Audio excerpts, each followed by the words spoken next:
نہ انسان اغوا کر سکے گا نہ جن، کوئی کڈنپ نہیں کر سکے گا انشاءاللہ۔ ایک کاغذ پر آپ لکھ لیں والدین، قلت حیلتی انت وسیلتی ادرکنی یا رسول اللہ، اور اس کو پلاسٹک کوٹنگ کر کے بچے کے گلے میں ڈال دیں۔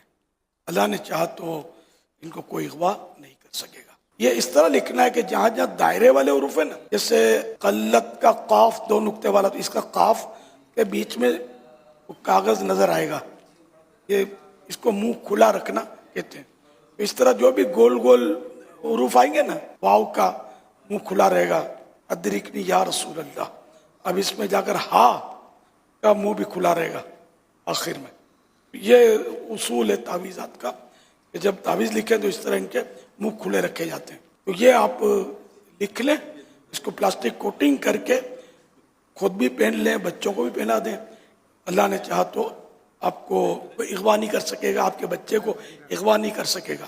ساتھ میں یہ بھی کرنا ہے آپ نے، یا حافظ ہو یا حفیظ ہو 11 بار روزانہ پڑھ کر بچوں کو دم کر دیا کریں، اور یہ تعویذ بھی ڈال دیں ان کو۔ ساتھ میں یہ بھی کرنا ہے آپ نے، ہر پارٹ وضو کا جب دھوئیں گے نا وضو میں، اور یا قادر ہو پڑھیں گے تو انشاءاللہ نہ انسان اغوا کر سکے گا نہ جن، کوئی کڈنپ نہیں کر سکے گا انشاءاللہ۔ کلی کری، ناک میں پانی، تو یہ منہ دھویا، تو یہ سب مواقع پر یا قادر ہو یا قادر ہو ایک ایک بار، زیادہ پڑھیں تب بھی منع نہیں ہے۔ اور ویسے ہی مستحب ہے کہ درود شریف تو ہر پارٹ دھوتے ہوئے پڑھنا چاہیے، جیسے کلیاں کرتے، ایک کلی کر لی، اب یا قادر ہو کہہ دیں، ان 3 کلیوں کے درمیان کم از کم ایک بار۔ اگر بچے پڑھ سکتے ہیں وضو میں تو مدینہ نہ پڑھ سکے تو کم از کم بڑے جو ہیں یہ وضو کے ہر پارٹ، وضو کا ہر عضو وضو میں دھوتے وقت یا قادر ہو ضرور پڑھا کریں۔ لیکن یہ دیکھو، جب اٹیچ باتھ میں آپ پڑھیں گے نا، اور باتھ روم کو اگر پیک نہیں کیا ہوا ہے دروازوں سے،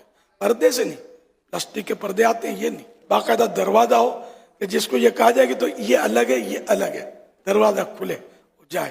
اوپر سے تھوڑا بہت اگر ہوا کے لیے کھلی رکھی ہے جگہ، گیپ تو نہیں ہے، اگر یوں پورا پیک ہو تو انشاءاللہ یہ کہ آپ پھر اپنے بیسن پر وضو کرتے ہوئے بسم اللہ بھی پڑھنی ہے پہلے، یہ تو سنت ہے، ٹھیک ہے نا، اللہ کا نام لینا تو سنت موقدہ ہے وضو سے پہلے، ورنہ نہیں پڑھ سکتے۔ ہمارے گھروں میں وضو خانہ تو ہوتا ہی نہیں ہے نا، ساری سہولتیں ہیں لیکن نہیں ہے تو وضو خانہ نہیں۔